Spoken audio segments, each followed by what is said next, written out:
On est très heureux parce que Jacques, c'est quelqu'un qui nous a suivis depuis le début, depuis tout le départ à la Chassagnette en 2006 quand on a repris l'endroit. Et il a toujours cru en nous, il nous a beaucoup aidés. Donc on était ravis d'être là à l'événement.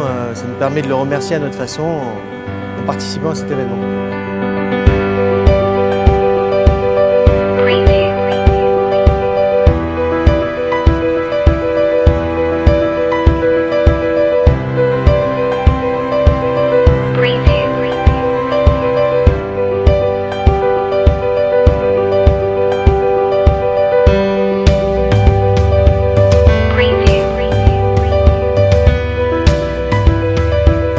Les 22 ans, je les ai voulus au Château Lacoste. C'est un lieu de culture. En réalité, cette année, il y a Marseille-Provence 2013, capitale européenne de la culture. Et les deux premières sorties qu'on avait faites, on les a faites dans les Alpes-Maritimes et le Var. Et je voulais que les Bouches-du-Rhône, j'allais dire, ce soit un grand lieu de culture. On a été accueillis par Mara Maquilène, la famille Maquilène, qui a fondé ce domaine de vin. C'est à la fois un domaine de vin et un grand lieu d'art contemporain, avec des œuvres de Calder, de Louise Bourgeois, Franck Gehry, des structures de Franck Gehry, qui est l'architecte du musée Guggenheim à Bilbao, Tadao Ando. Véritablement, je pense qu'il n'y a pas d'équivalent d'un grand domaine de vin en Provence qui soit à ce niveau d'équilibre culturel sur l'art contemporain, et en France également. Donc c'était tout à fait raccord, si vous voulez, entre la gastronomie, la culture et le lieu.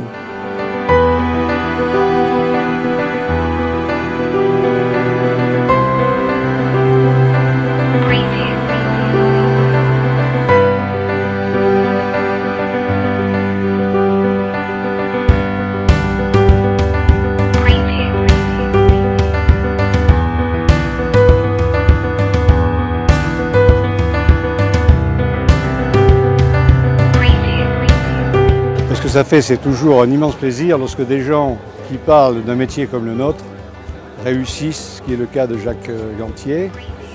22 ans, donc ça veut dire que ça devient institutionnel, ça veut dire que le raisonnement de Jacques sur la gastronomie est un raisonnement qui est écouté, qui est appliqué et qui est lu, parce que je pense que Jacques, comme nous tous, a besoin d'avoir un raisonnement économique aussi et d'avoir un fonctionnement. Et le fait d'exister pendant 22 ans, ça veut dire qu'il y a un vrai sérieux, il y a une vraie qualité de journalisme et il y a une vraie, je pense, une vraie attache, une vraie affection pour les gens de la cuisine. Voilà. Et je pense que dire, voilà, le guide Gantier a 22 ans aujourd'hui, c'est résumer tout ça avec ces mots-là.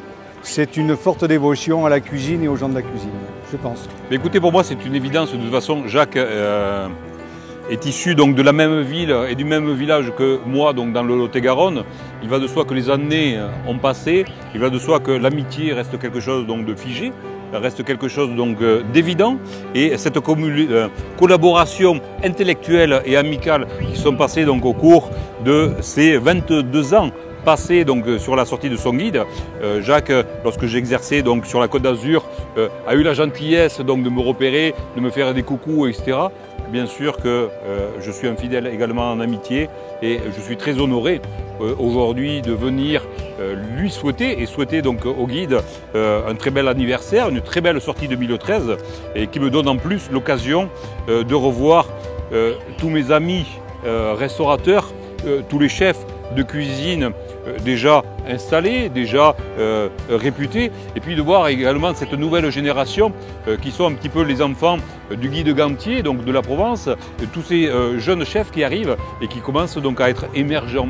Et Jacques a réussi au travers de ce guide à fédérer donc plusieurs générations donc, de cuisiniers et on est une très belle corporation, entre autres grâce donc, au guide Gantier. J'ai participé à beaucoup d'événements et chaque fois j'ai beaucoup de plaisir à venir parce que bon, d'abord j'aime beaucoup Jacques, j'aime ce qu'il fait, je trouve que c'est courageux et j'ai beaucoup d'admiration pour ça parce que je sais que c'est difficile, hein. La restauration c'est difficile mais faire des guides c'est vraiment pas évident.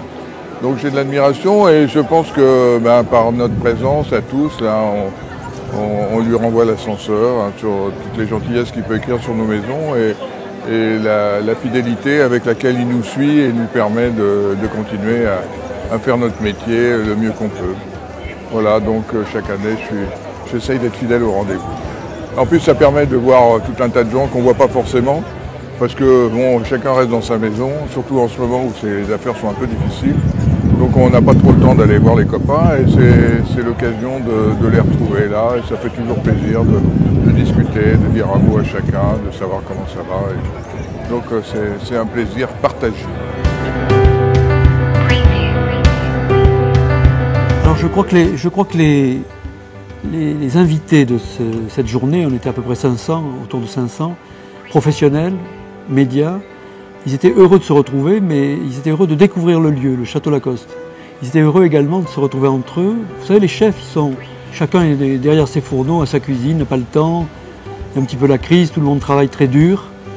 Moi, j'essaie de leur offrir ce moment, si on peut dire, ce moment de convivialité, d'avoir des grands chefs. On a retrouvé Jean-André Charial, Jean-Luc Rabanel, Armand Arnal, Guillaume Sourieux, Éric Sapé, bien d'autres que j'oublie, mais que je n'oublie pas dans mon souvenir, parce qu'ils ont participé, Jean-Marc Banzo par exemple également, ils ont participé à cette journée.